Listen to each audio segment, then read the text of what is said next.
Assalamualaikum dan salam Sarawakku sayang. Buletin Ukas edisi petang 18 Jun 2020 bersama saya Hafizah Munirah Mahram. Buletin petang dimulakan dengan penubuhan One Stop Committee OSC di peringkat negeri dan juga daerah penting dalam menangani isu dadah dan substan di negeri ini. Menteri Kebajikan Kesejahteraan Komuniti Wanita, Keluarga dan Pembangunan Kanak-kanak Sarawak, Datuk Seri Fatimah Abdullah berkata, OSC melibatkan kolaborasi bersepadu melalui Majlis Pembangunan Sosial MPS bersama pelbagai agensi penguatkuasaan dan bukan penguatkuasaan. Selain daripada PDRM khususnya JSJN, Custom, Maritime, PGA, juga AADK. Yang ini bertugas untuk memastikan bahawa bekalan dadah ini dapat diputuskan melalui jalan darat, melalui jalan udara, melalui jalan iaitu laut, melalui jalan tikus ini.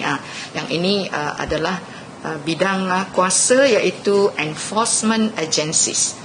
Dan inilah sebahagian daripada rantaian yang dalam usaha menangani isu dadah dan substans ini.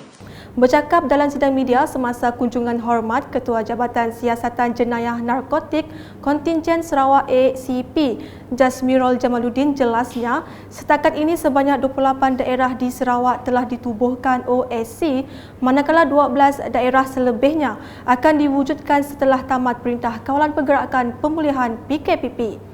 Tambah Datuk Seri Fatimah, misi utama penubuhan OSC adalah untuk mengesan rangkaian sindiket dalam usaha memutuskan bekalan dadah kepada penagih dan pelanggan di samping menyelamatkan kumpulan rentan atau vulnerable group. Yang membekal, yang menjual, yang mengedar. Sebab yang inilah yang harus kita tangkap dan dakwa.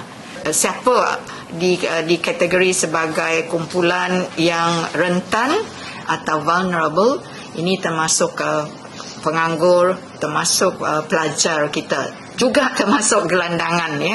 Ada di antara gelandangan yang kita selamatkan, ada di antara mereka terlibat dengan penyalahgunaan dadah dan substans. Berita seterusnya, satu perbincangan khas telah diadakan melibatkan Menteri Pengangkutan Sarawak Datuk Lee Kim Shin dengan pengarah Lembaga Pelesenan Kenderaan Pengangkutan LPKP Sarawak Razami Muhammad Jamali dan pengerusi Persatuan Peniaga Kenderaan Miri PPKM Michael Teng bagi membincangkan mengenai beberapa isu pada mesyuarat bulan lepas. Dalam perbincangan itu, Razami Muhammad telah memberikan penjelasan berhubung dengan beberapa isu yang telah dibangkitkan orang awam menerusi PPKM sekaligus menghuraikan persoalan khususnya yang berlaku di sepanjang tempoh Perintah Kawalan Pergerakan PKP bersyarat dan PKP pemulihan. Jelas Razami lagi, pelaksanaan PKPP yang bermula 10 Jun hingga 31 Ogos 2020 membolehkan semua perkhidmatan LPKP Sarawak termasuk di Sibu dan Miri beroperasi semula.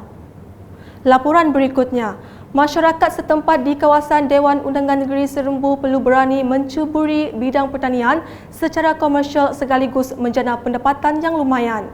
Ahli Dewan Undangan Negeri Serembu Miro Simuh berkata, pelbagai projek pertanian yang boleh diceburi antaranya penanaman nenas jenis MD2 dan penanaman anak jagung dan halia bentung secara berkelompok. Jelasnya setiap para peserta sepatutnya serius dalam bidang pertanian kerana ia memiliki perpintaan yang luas. Saya berharap sangatlah peserta-peserta yang terlibat supaya mereka serius dalam bidang penanaman nanas ini, kerana ia berpotensi besar di pasaran, bukan sahaja untuk pasaran tempatan, mungkin suatu hari nanti berpotensi besar untuk diekspor ke luar negara.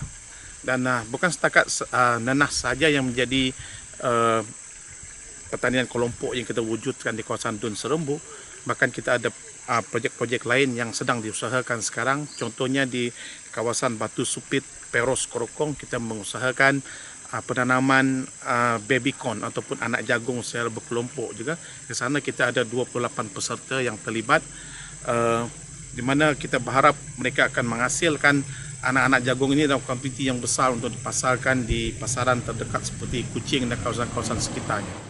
Bercakap ketika ditemui selepas mengadakan lawatan ke ladang nenas berkelompok Kampung Kopit di Bau pada Khamis, Miro menambah menerusi projek itu, setiap peserta akan membangunkan kira-kira 2 hingga 3 ekar tanah masing-masing. Tambahnya, bagi penanaman nenas berkelompok, setiap peserta telah diberi 2,000 anak benih nenas MD2 termasuk bantuan baja dan racun oleh Kerajaan Negeri menerusi Jabatan Pertanian Sarawak. Beralih ke laporan dari Lundu. Susulan penularan pandemik COVID-19, kerja-kerja pembinaan bagi projek pembinaan Dewan Masyarakat Kampung Pandan Ulu yang dihentikan seketika kini sudah diteruskan semula. Dengan kos sebanyak RM200,000, rangka utama Dewan tersebut telah siap sepenuhnya.